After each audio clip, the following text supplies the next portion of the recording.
Good morning dear students. আজকে আমরা শুরু করতে চলেছি নতুন একটি লেটার। আশা রাখছি আগের লেটারগুলো তোমরা খুব ভালোভাবে চিনে নিয়েছো। তাহলে তোমরা খুব ভালো করে প্রথমে ওয়াইটাকে চিনতে শেখো। দেখো, তোমরা এর আগে ভি চিনেছো।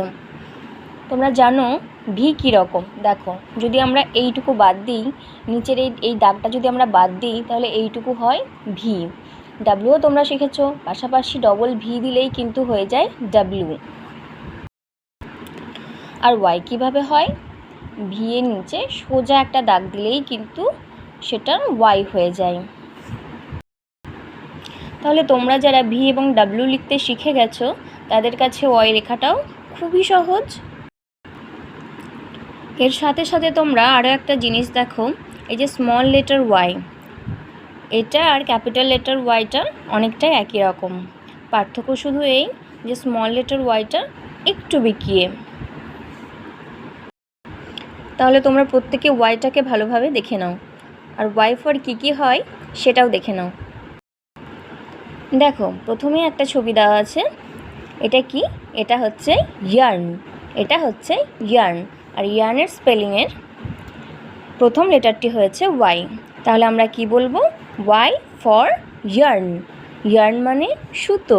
আর এই সুতো দিয়ে আমরা অনেক কিছু বুনতে পারি বা সেলাই করতে পারি, তাই তো?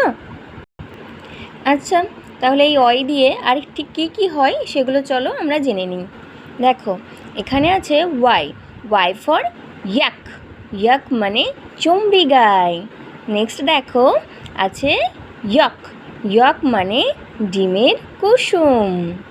তারপরেরটা দেখো ইয়ো ইয়ো। ইয়ো ইয়ো মানে হচ্ছে হাত লাট্টু। এটা একটা খেলার জিনিস।